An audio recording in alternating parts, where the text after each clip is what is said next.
몇 주 전에 여러분들에게 이 말씀을 소개해 드린 적이 있습니다. 바로 스크린에 기록된 이 말씀입니다. 디모데전서 6장 9절로 10절, 부하려 하는 자들은 간에 못 지니 나로 또 스르모노아 라는 뜻입니다. 시험과 올무와 여러 가지 어리석고 해로운 욕심에 떨어지나니 유악, 와나, 무흠베츠데 유가이나 사마자마나 욕구보니 오찌리마스. 곧 사람으로 파멸과 멸망에 빠지는 것이라. 소노 욕구보가 히또 메츠보 또 하메츠니 오또시 이레마스라는 말. 이런 말씀 소개했습니다. 부자가 되려고 하는 자, 이 세상에서 떵떵거리고 살려고 하는 자, 시험에 빠진다. 올무, 완화에 걸린다. 욕심에 빠지고 말고 결국 파멸과 멸망에 빠지고 만다. 이어서 더 충격적인 말이 있었습니다. 디모데전서 6장 10절, 돈을 사랑함이 긴센노 욕구와라. 1만 가지 악의 뿌리가 되나니 스베테노 아크노 네데아루. 이것을 탐내는 자들은 미혹을 받아 믿음에서 떠나 수많은 근심으로 자기를 찌르고 말았다. 긴세 오이모토메루 우찌니 신고가라 마요이 됐대. 사마자마나 히도이 구루시미데 찍기 사살했다 모노모 이마스라. 그렇습니다, 여러분. 이 하나님께서 바울을 통해서 우리에게 주시는 말씀은 분명합니다. 돈을 사랑하고 부자가 되려 하는 자 반드시 멸망한다. 믿음도 버린다. 근심으로 평생 살다 죽을 거다. 이런 말입니다. 상당히 부담되는 말입니다. 그렇죠? 그렇다면 여러분, 우리 그리스도인들은 부자가 되면 안 되는 겁니까? 우리는 돈 좀 벌고 돈 밝히면 안 되냐 그 말입니다. 항상 찢어지게 가난해야 되고, 복이라는 복은 될 수 있으면 받지 말고 그저 옷 한 벌, 입을 거 하나, 먹을 거 있으면 만족하는 삶을 살아야 되냐 그 말입니다. 물론 그렇지 않습니다. 하나님께서는 성경 곳곳에서 우리들이 부유한 자가 되라, 풍요로운 자가 되라, 복받는 자가 되라, 누리는 자가 되라 라고 말씀하십니다. 그 대표적인 말씀 중에 하나가 구약성경 신명기 28장에 기록된 이 말씀입니다. 네가 네 하나님 여호와의 말씀을 듣고 내가 너에게 명하는 모든 말들을 지키면 네 하나님 여호와께서 너를 세계 모든 민족 위에서 뛰어나게 하실 것이다. 2절, 네가 내 말을 들으면 지금부터 말할 모든 복이 너에게 임할 것이니. 3절, 성읍에서도 복을 받고 들에 가도 복을 받고 네 몸의 자식도 잘 되고 네 토지도 많은 소산을 맺고 네 짐승과 네 짐승의 새끼도, 소와 양의 새끼도 복을 받고 네 광주리와 떡반죽 그릇도 너 때문에 복을 받고 네가 들어와도 복을 받고 나가도 복을 받을 것이다. 성경 곳곳에 하나님은 우리에게 복을 받으라, 누리라, 풍성하라, 장대하라 라고 말씀하십니다. 그렇습니다. 하나님 우리에게 복 주시는 분이시며 여러분과 저가 복된 삶을 살기를 원하시고 또 풍요로운 삶, 넉넉한 삶을 살기를 원하시는 분이 하나님이십니다. 다만 우리가 그 세상 어떤 것보다 재물을 더 밝히고 하나님과 예배와 그 무엇보다도 물질을 더 소중히 여기며 스스로 부자가 되어 부자가 되고자 온갖 유혹과 시험에 빠지는 것을 금하시는 겁니다. 사랑하는 이 시간 함께한 성도 여러분, 본향의 모든 성도 여러분, 저는 우리들이 복을 받고 살아야 한다고 믿습니다. 그냥 복이 아니라 큰 복, 넘치는 복, 엄청난 복을 누리며 살아야 합니다. 우리 하나님은 성경 곳곳에서 우리에게 어떻게 복을 받고 사는지, 어떻게 풍요로운 자가 되고 부자가 되는지 그 비결을 분명히 말씀합니다. 그냥 부자가 되라 라고 말씀하지 않고 이렇게 하면 너희에게 채우리라라고 반드시 그 비결을 말씀하고 있다는 말입니다. 저는 그 성경에 기록된 수많은 풍요롭게 되는 부유한 자가 되는 비결 중에 오늘 한 가지, 다음 주 한 가지, 두 가지를 소개하면서 우리 본향교회 모든 성도들이 부유한 자가 되는 은혜가 임하기를 간절히 원합니다. 부디 오늘과 다음 주 말씀을 통해서 한 분도 빠짐없이 큰 부유한 자가 되시기를 예수님 이름으로 축복합니다. 오늘 본문 말씀 맨 마지막 절에 우리 예수님이 우리한테 하는 말씀이 있습니다. 부자가 되는 방법입니다. 시작. 주라. 그리하면 너희에게 줄 것이니 곧 후히 되어 누르고 흔들어 넘치도록 하여 너희에게 안겨주리라. 아따에나 사이근. 줘라 그 말입니다. 소스레바. 그러면 아나따 갔다니모 아따에라레로 너희한테도 주겠다. 오시이래 꽉꽉 눌러서 유스리이래 넘치게 아우레 호돈이 하카리오 요쿠시테 후도꼬론이 이레때 뭐라. 즉 넘치게 흔들어져서 혹시 한 톨이라도 흘릴까봐 우리의 가슴에다가 팩 안겨준다 그런 말입니다. 그렇습니다. 조건이 있습니다. 이렇게 부유하기 위해서 첫째 주라는 말입니다. 둘째 주라는 말입니다. 셋째 베풀라는 말입니다. 넷째 또 베풀라는 말입니다. 주고 베풀고 또 베풀고 섬기면 내가 너희에게 넘치도록 채워주시겠다. 이게 하나님의 방법입니다. 세상 사람들의 방법은 어떻게 하든지 수단과 방법을 가리지 않고 돈을 찾아 벌이를 찾아 여기저기 모든 방법을 동원하지만 우리 그리스도인들이 부자가 되는 방법은 주고 또 주고 베풀고 또 베풀고 섬기고 또 섬기면 하나님이 부유한 자가 되게 하시겠다. 사랑하는 여러분, 잘 들으십시오. 하나님은 받는 자보다 주는 자에게 복을 주십니다. 사도행전 20장 35절 바울이 믿음의 성도들한테 말합니다. 주 예수님이 친히 말씀하신 것을 기억하라. 뭐냐? 주는 것이 받는 것보다 뭐 있다? 복이 있다 그 말. 우리는 주려고 합니까? 받으려고 합니까? 네, 받으려고 하죠. 그렇죠. 네. 축복의 땅인 이스라엘에는 바다가 두 개가 있습니다. 네. 축복의 땅인 이스라엘에는 그 땅 안에 바다가 두 개가 있다 그러면 하나는 갈릴리 바다고 또 하나는 사해 바다입니다. 먼저 이 갈릴리 바다는 아시다시피 수많은 물고기떼가 헤엄을 치며 거기 주위에 사는 많은 사람한테 양식과 소망과 기쁨과 시원함을 줍니다. 더구나 갈릴리 바다의 주변의 수목들은 매우 푸르고 건장합니다. 여러분, 왜 그렇습니까? 왜 갈릴리 바다 속에는 풍요롭고 그 주위는 풍성합니까? 갈릴리 바다는 자신이 담고 있는 물을 흘려보내기 때문입니다. 한없이 주기 때문입니다. 갈릴리 바다의 물은 요단강을 통해서 이스라엘 곳곳의 사막지대에 흘려들어 척박한 사막의 땅을 그 갈릴리 바다가 준 물을 통해서 풍요롭게 적과 꿀이 흐르는 땅으로 만드는 줄로 믿습니다. 인생도 그런 인생을 사는 사람이 있습니다. 자신에게 주어진 것을 한없이 줍니다. 그 주인은 항상 푸르고 뭐든지 잘 됩니다.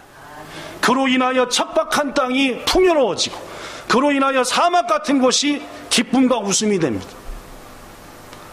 지난주에도 지지난주에도 후반기를 맞이하면서 성도들의 섬김을 통해서 맛있는 식사를 했습니다. 저녁 때. 얼마나 기쁘게 웃으면서 섬기며 사랑하며 서로 나누는지요.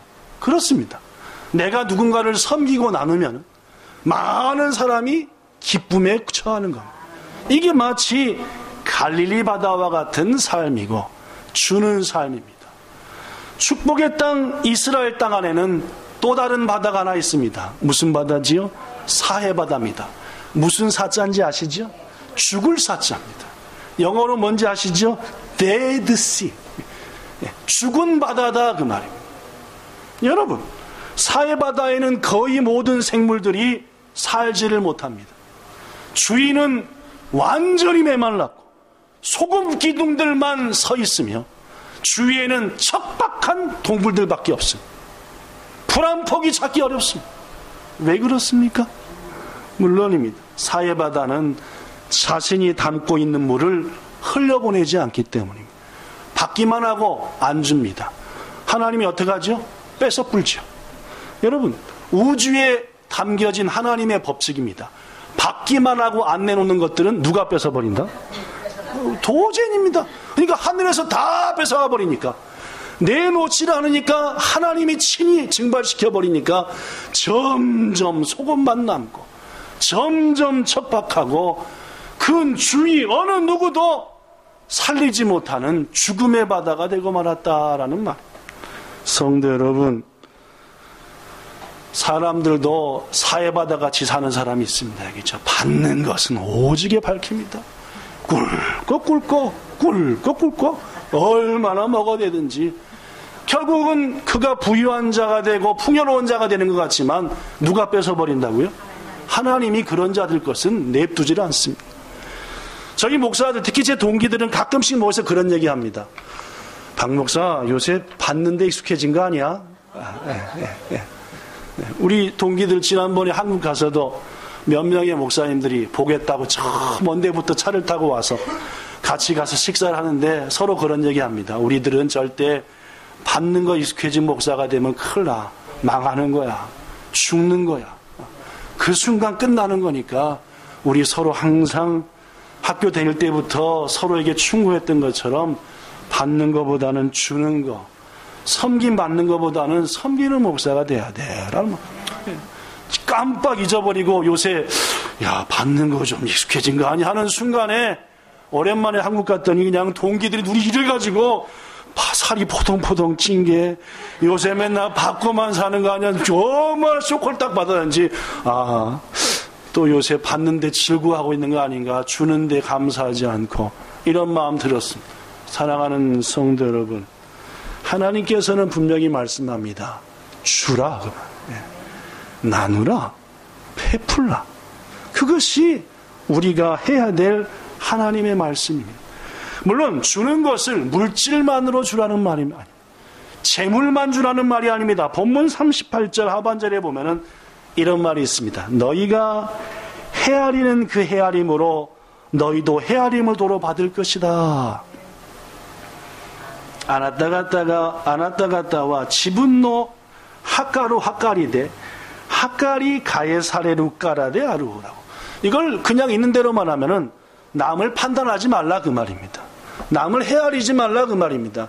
요 유충렬 요런 사람이지 헤아리지 마. 그랬다가 너도 박 목사님 요런 분이지 하고 헤아린다는 말. 이거는 소극적인 의미입니다. 더 적극적인 의미는 뭔지 아십니까? 바로 이 말입니다. 상대를 알아주고 이해해 주라고 말. 헤아리지 말고 이 사람이 지금 이렇게 하는 것은 이유가 있고 이 사람이 이럴 수밖에 없는 것은 아픔이 있고 어려움이 있다.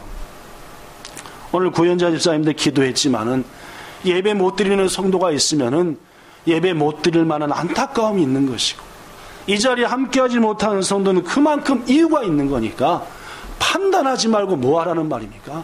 살펴보고 알아주고 이해해주라. 이게 오늘 38절의 또 다른 말씀입니다. 그렇습니다, 여러분. 누구한테 주는 것은 비단 먹을 거, 마실 거, 입을 거 주는 것뿐만이 아닙니다. 마음을 주는 게 더 귀합니다. 그 사람의 마음이 어떠한지, 얼마나 어려운지 이해하고 섬기는 것.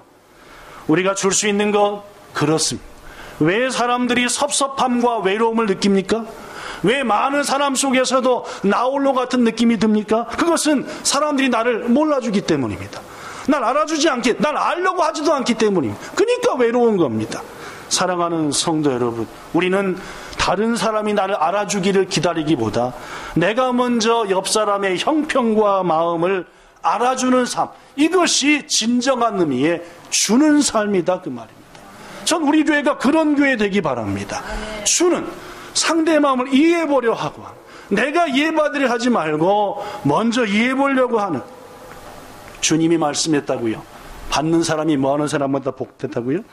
주는 사람이 받는 사람보다 복되다고요. 알버트 슈바이처가 아프리카를 위해서 자신의 모든 것을 내려놓고 있을 때 어떤 독일 기자, 즉 슈바이처의 출신 나라의 기자가 슈바이처에게 이런 질문을 했습니다.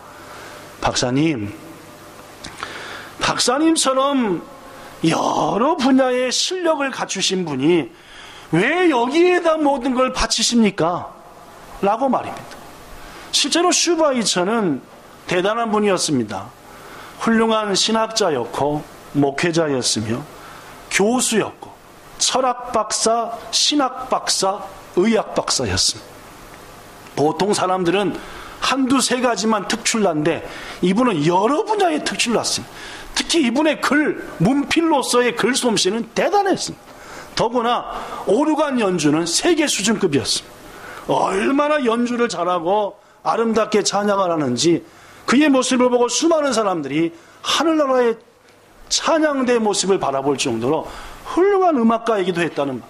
고로 이 모든 사실을 안 독일 출신의 기자가 박사님, 그 많은 재능을 가지고 계시면서 왜 이 아프리카 땅에다 모든 걸 쏟아놓고 계십니까? 더구나 당신이 가진 재능 중에서 여러 부분은 아프리카다 보니까 쏟아놓지도 못하지 않습니까? 오르간이 있길 하나, 철학을 얘기하나, 할 수 있는 것은 의학적인 거 말고는 아무것도 못 쓰는 거 아닙니까? 라고. 그랬더니 슈바이처가 그 질문에 이렇게 대답했습니다. 저는 말로써 사람을 설득시킬 만한 재주가 없었습니다. 그래서 그리스도의 사랑을 아무리 말로 설명해 보려고, 내가 말로 누군가를 설득할 수 있다고 착각하고 내 지식과 말로 아무리 설명하려 하더라도 예수님의 사랑을 설명하지를 못했습니다. 그래서 저는 제 말이 아니라, 제 가진 지식이 아니라 제 삶을 통해서 그리스도의 사랑을 설명하여 주려고 난 지금 이곳에 있습니다 라고 말했다고 합니다. 그렇습니다, 여러분. 예수님을 믿는 사람, 하나님의 사람 슈바이처는 주고 섬기는 삶, 자신의 삶을 통해서 예수님의 사랑을 설명하고 싶었다는 말입니다. 여러분과 저는 어떠십니까? 예수님이 말합니다. 너희 중에 누구든지 으뜸이 되고자 하느냐? 종이 되어라. 내가 온 것은 섬김을 받으려 함이 아니라 섬기려고 왔고 내 목숨을 주려고 왔도다라고 말씀합니다. 여러분, 그렇습니다. 우리의 주인이신 주님이 섬기고 주고 내려놓고 이런 삶을 살려고 오셨는데 그 주님을 믿고 닮고 따르겠다는 여러분이 챙기려고만 하고 받으려고만 하고 이해받고 위로받고 내 상처만 먼저 씻음받으려고 한다면은 어찌 십자가의 길을 따르는 여러분과 저가 되겠다 할 수 있겠냐, 그 말. 아름다운 그리스도인으로서 주고 또 주며 섬기고 또 섬기는 여러분과 저가 되기를 예수님 이름으로 축복합니다. 어느 주일학교 선생님이 요만한 어린아이들을 모아놓고 하나님의 나라의 얘기를 해주고 있었습니다. 꼬마들이 눈이 초롱초롱 빛나면서 이제 선생님을 바라보는데 선생님이 하는 말이, 얘들아,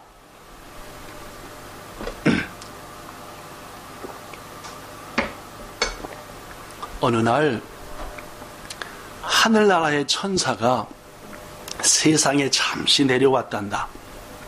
하나님께서 그 천사한테 말씀하기를, 천사야, 넌 지금 세상에 내려가서 세상에서 가장 아름다운 손을 찾아 그 손목에 이 하늘나라의 영광스러운 팔찌를 걸어주고 와라 라는 명령을 받고 천사가 땅에 내려왔지.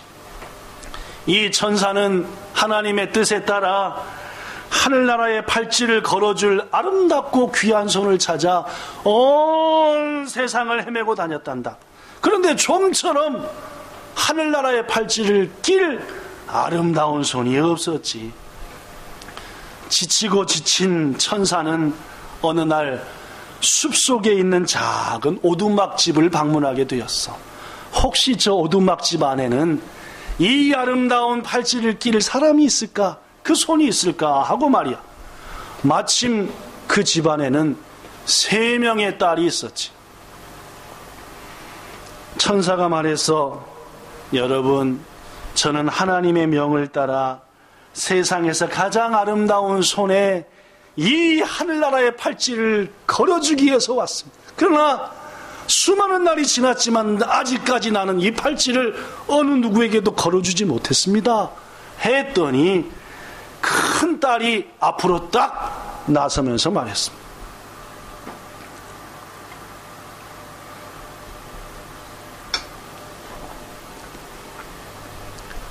천사님, 제 손 좀 보세요. 얼마나 예쁘고 아름답습니까? 저는 날 때부터 이렇게 손이 배곡같이 하얗고 아름답고 예뻤답니다. 더구나 저는 이 손으로 매일매일 이것저것을 꺾어 냄새도 맡기에 제 손에는 아름다운 꽃향기도 가득하답니다. 냄새 좀 맡아보세요. 이에 질세라 둘째 딸이 앞으로 나면서 말했습니다. 천사님, 제 손도 좀 봐주세요. 정말 깨끗한 손이죠? 저는 제 손에 작은 티끌만 묻어도 얼른 시냇물가로 가서 깨끗이 씻는답니다. 아마도 이 세상에서 저처럼 손을 깨끗이 자주 씻는 사람은 저밖에 없을 거예요.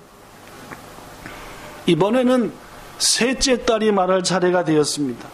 그런데 셋째 딸은 아무 말도 하지 못하고 그저 자기의 자리에 서 있기만 했답니다. 천사가 의아하게 생각하면서 그 세 번째 딸에게 물었습니다. 자매님은 왜 아무 말도 하지 않습니까? 자매님의 손은 아름답지 않나요? 그랬더니 셋째 딸이 얼굴을 붉히면서 이렇게 말했습니다. 천사님, 제 손은 정말 보잘것없기 때문에 천사님에게 보여드리기가 참 부끄럽습니다.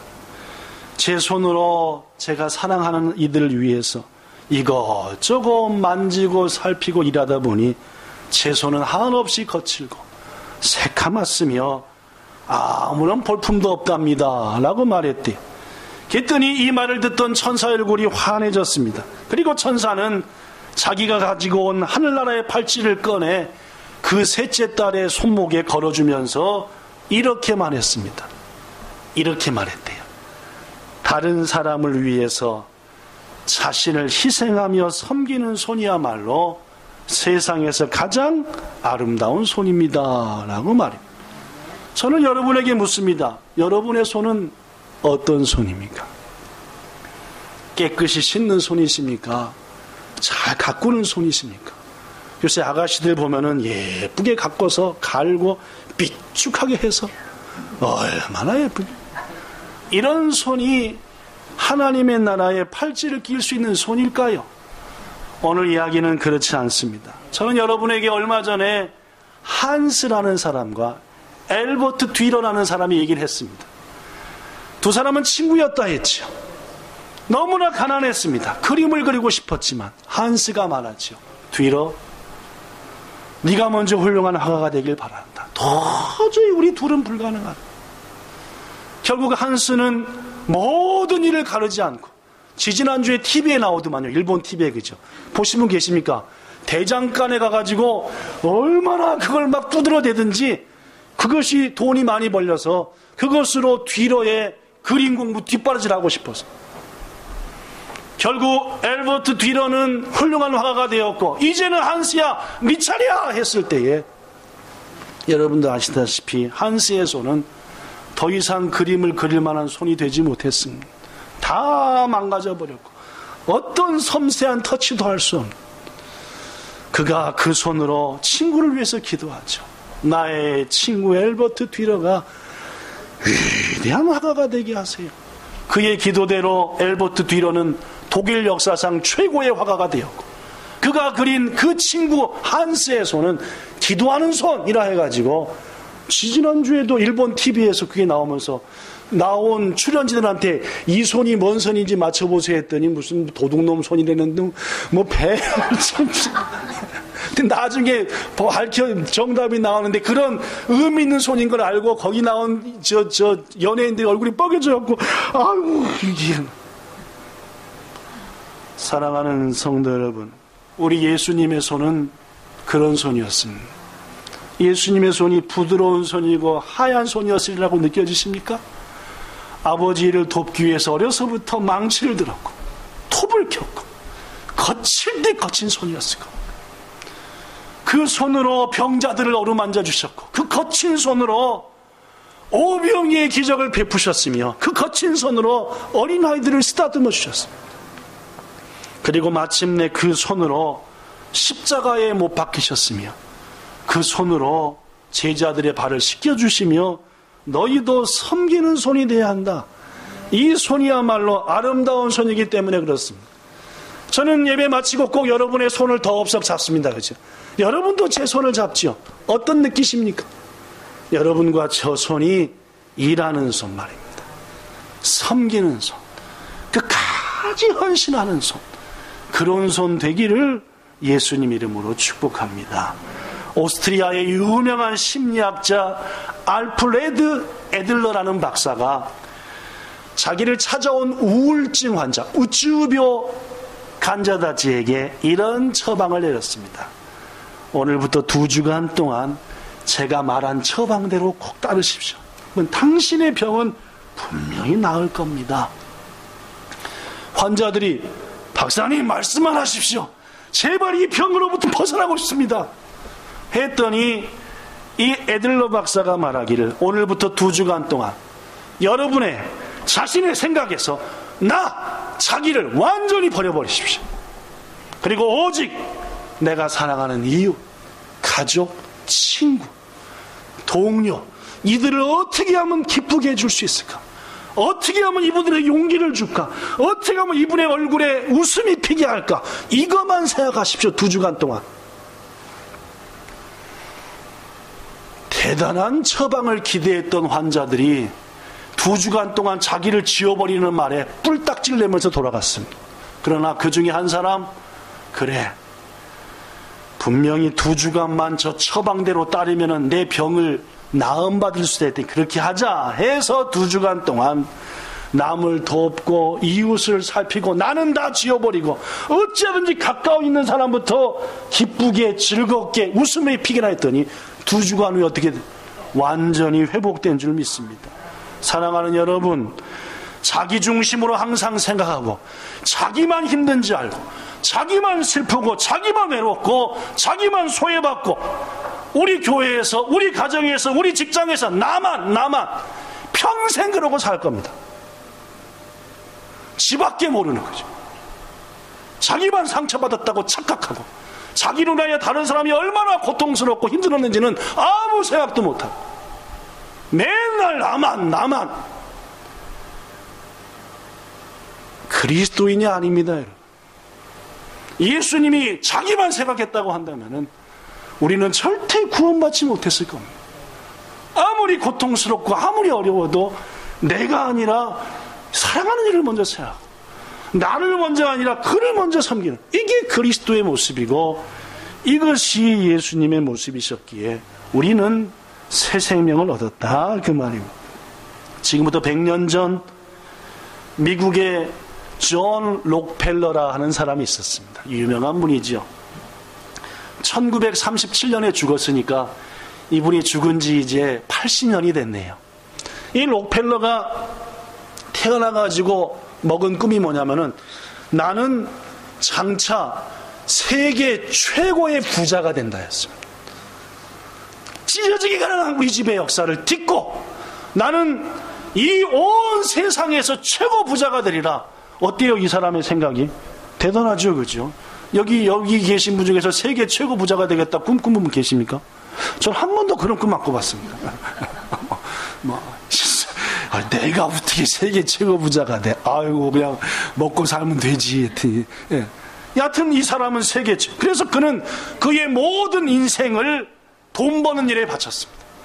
그래서 돈 되는 일은 모든 일을 다 동원해서 돈을 벌었어요. 그러다 보니까 찬스가 왔습니다. 그의 나이 33살 때 유전사업, 유전이 뭡니까? 기름 유자에다 밭전자. 그러니까 기름밭, 석유 사업에 뛰어들었습니다. 이게 웬일입니까? 미국의 경기와 맞물려 가지고 막 성장하는데 33살의 나이에 스탠더드 석유회사라고 하는 미국의 석유회사 사장이 되었고, 그는 그 해에 백만장자가 되었습니다. 미국에 몇 사람 안 되는 당시에 백만장자, $100만 이상을 소유한 자가 되었다고. 그로부터 10년 뒤 그의 나이 43살입니다. 세계 최초로 대규모 트러스트, 즉 여러 기업들을 통합시켜서 거대한 재벌 기업을 만든 겁니다. 이 기업을 만들어 그 기업의 총수, 재벌 회장이 되었습니다. 그는 억만장자가 되었습니다. 세계에 하나밖에 없는 유일한 최고의 부자가 되었다는 말입니다. 그리고 그의 나이 53세가 되었을 때 어느 누구도 따를 수 없는 물질과 돈으로는 그 누구도 근접하지 못할 만한 세계 최고의 부자가 되었죠. 그런데 이 록펠러가 53살, 4살까지 50년간을 오로지 돈, 오로지 부자, 사업, 이것만 몰두하다 보니까 세계 최고의 자리에 딱 오르고 하는 순간 허무감이 찾아왔습니다. 그에게 허무함과 동시에 똑같이 찾아온 게 우울증이었습니다. 만사가 귀찮고 우울하고, 그러다 보니까 뭐가 안 맥혀요? 밥이 안 맥힙니다. 식욕 부진, 여러 가지 병들이 막 찾아오더니 마침내 중병에 걸리고 말았습니다. 그의 주치의가 말합니다. 회장님, 고칠 방법이 현대 의술로는 없습니다. 이 말을 듣는 순간부터 록펠러의 머리가 싹 빠져버렸습니다. 싹 탈모증이죠, 이른바. 머리가 이쁜 게 싹 빠져버렸습니다. 심한 불면증, 아무리 잘나고 노도 잠이 안 왔습니다. 그리고 무엇보다도 어떤 음식을 먹어도 소화가 안 됐습니다. 그는 최고 세계 1등 되는 부자였지만 그가 하루에 당시 먹었던 것은 우유 한 잔과 비스켓 몇 개였다고 합니다. 더 이상 맥히지도 않고 먹을 수도 없고. 이게 부자입니까, 아닙니까? 부자 엄마의 그죠. 전 하루에 이 사람 먹는 거 10배는 먹는 거죠.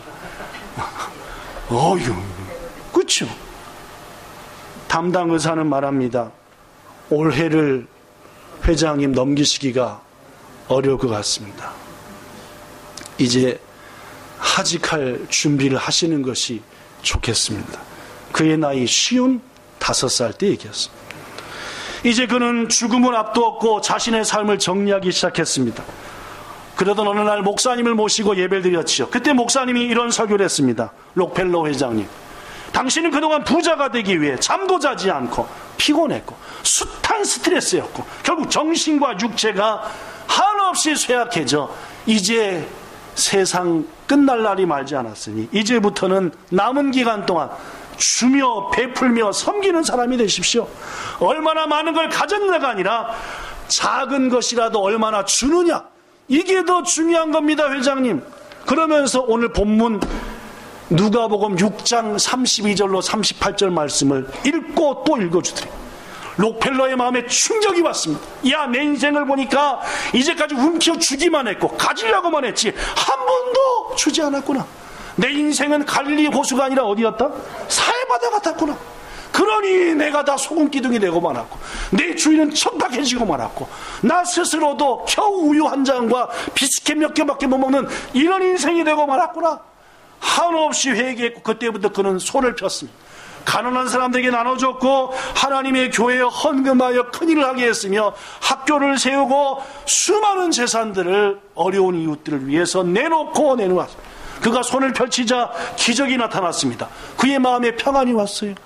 우울증이 없어져 버렸습니다. 우울증이 없어지니까 뭐가 옵니까? 잠이 옵니다. 잠이 오니까 뭐가 땡깁니까? 음식이 땡겨요.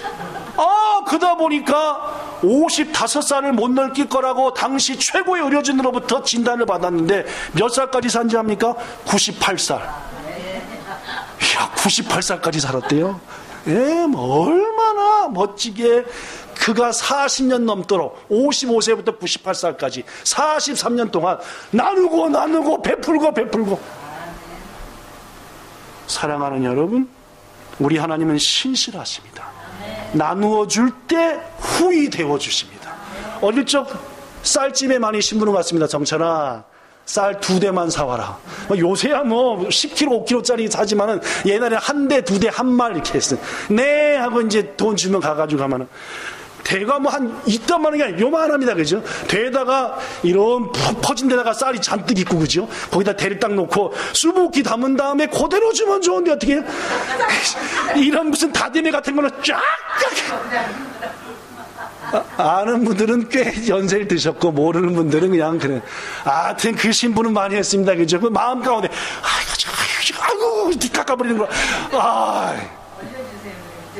그치. 후이 된다는 말은 무슨 말?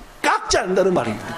깎아버리지 않고 하나님은 주는 자에게, 베푸는 자에게 수북히, 더구나 뭐해서 꾹꾹 눌러서 흔들어서. 왜 흔듭니까? 틈새까지 다 쌀이 들어가라고. 흔들면 쑥 꺼져요. 그죠? 왜? 틈새 다 들어갔으니까. 그리고 넘치도록 해서 뭐 해준다? 야마머리로 혹시 한 톨이라도 흘릴까봐 야 벌려 하면 더 이렇게 벌리면 더 없어. 이게 하나님이 약속하신 축복의 복입니다. 결론의 말씀드립니다. 성도 여러분, 물질을, 돈을 찾아 따라다니는 인생, 시험에 빠지고 믿음 저버리고 멸망하는 인생입니다. 그렇게 부자가 되는 인생 망하는 겁니다. 우리는 하나님이 주는 복으로 부자가 되어야 됩니다. 그 중에 첫 번째 말씀드렸습니다. 주라. 그리고 뭐하라? 또 주라. 베풀라. 그리고 뭐하라? 또 베풀라. 섬기고 또 섬기라. 그리하면 후히 되어 누르고 흔들러 넘치도록 하여 너에게 안겨주리라 했으니 부디 주고 또 주고 베풀고 또 베풀고 섬기고 또 섬기셔서 갈릴리 바다와 같이 항상 풍요로운 여러분들의 삶, 흔들어 넘치도록 하여 안김받는 삶이 지속되는 삶 사는 여기 있는 우리 모두들과 본향 성도들 되기를 예수님 이름으로 축복합니다. 좋으신 우리 아버지 하나님, 찢어지게 가난하건 사는 것 죄 중에 죄입니다. 왜냐? 준 것 받기만 하고 내게 온 거 내 것으로 착각하고 쑥쑥 쓰고 말았기 때문에 하나님이 다 하늘로부터 거둬가셨기 때문에 가난한 겁니다. 주님, 이제부터 주게 하옵소서. 내게 아무리 가진 것이 없더라도 그것 쪽에서 베풀게 하옵소서. 사르밧 여인은 나한테 있는 마지막 것 드렸더니 기근을 통과하는 축복을 받았습니다. 이게 우리들이 먼저 해야 될 일입니다. 내 것부터 챙기고가 아니라 먼저 주고 베풀고 이런 성도들 될 때 이 약속의 말씀은 우리 것이 될 줄로 믿습니다. 이 말씀의 능력을 마음껏 누리는 우리 모든 지체들과 함께한 성도들 되기를 축복하며 예수님 이름으로 기도드리옵나이다. 아멘.